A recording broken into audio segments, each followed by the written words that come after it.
Mechagodzilla has taken the internet by storm. This main villain from the movie Godzilla vs. Kong is now considered one of the most powerful titans in the Monsterverse. If not the most powerful, but maybe because of circumstances and that other more powerful titans and ones with advantages over it had been already killed before the events of the movie. They may not be as physically powerful as the Titan Mecha, but if they went on face to face, they may be able to stop it by other means. So in this video we will list down the 3 titans that can take down the Mecha, and we will tell you why. But before we go deeper into this video, do remember to click that subscribe button to be a part of the MindCube family. So now, let's get down with the sickness. Firstly, let's introduce Mechagodzilla and his specs along with his size and why it was made. In 2014, Godzilla made himself known to the world, and in 2019 in King of the Monsters, humanity was beaten down by many of the Titan super species that were awoken by Monster Zero following his battle with Godzilla off the coast of Mexico. The fact that mankind was relatively powerless in the face of these titans did not go unnoticed. Despite the fact that Godzilla had proven to be a savior, others didn't really think so. Apex Industries under Walter Simmons set out to dethrone him and restore humanity as the world's dominant power. Therefore, Mechagodzilla was constructed. Standing 450 to 460 feet tall, this Titan Mecha was monstrous and terrifying. From the back of his neck to the tip of the tail, he wears a set of metal plates that resemble Godzilla's dorsal plates. Now with that out of the way, here are the 3 titans that would be able to take down Mecha G. Number 1. The Mutos from 2014. Well, if you are wondering why these 2 titans, well, the main reason is that they have one kind of power that no other titan does, a power that was developed to power down Godzilla's atomic breath, and that is the EMP.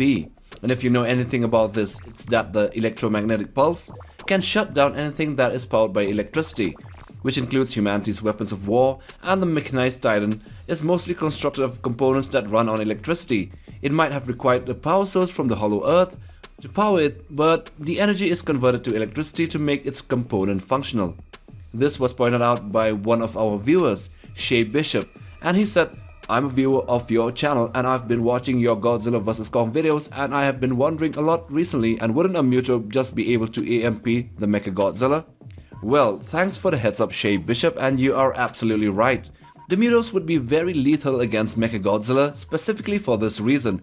During the movie, Josh Valentine poured whiskey onto Mechagodzilla's control panel, which resulted in him seizing up during combat, allowing Kong and Godzilla to gain the upper hand.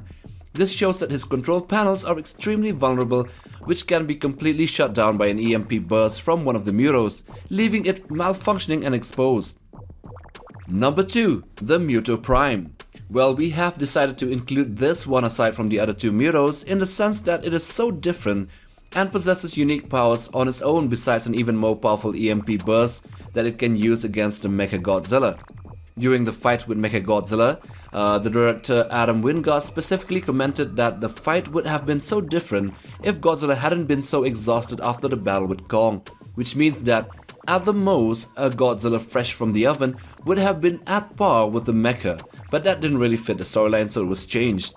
Muto Prime was one of the only titans that was able to physically overpower Godzilla, and might be able to do the same with Mechagodzilla as well.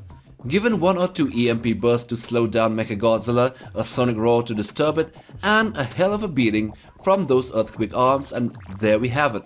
Muto Prime, the winner. And lastly, the 3rd titan that can defeat Mechagodzilla is no other than Godzilla himself. But he would require a drastic transformation for it to happen. A Super Saiyan transformation, if you will. And that happened in King of the Monsters. You know what I'm talking about. Burning Godzilla, baby. In this form, Godzilla was more powerful and extremely durable to an extent that the gravity beams from Ghidorah did absolutely nothing despite Monster Zero being fully powered at that time. And the nuclear pulse was able to melt everything within a radius of a couple of miles. Mechagodzilla, even though it was made from unique metal alloys, wouldn't have survived a couple of these thermonuclear pulses if he went face to face with burning Godzilla. And so with that, we come to the end of the video. Do like for support and hit that subscribe button to be a part of the MindCube family. And also smash that notification bell for regular updates on new Monsterverse content, Godzilla vs. Kong dissection videos, GVK Kingdom Kong and Godzilla Dominion content and as well. Take care, fam.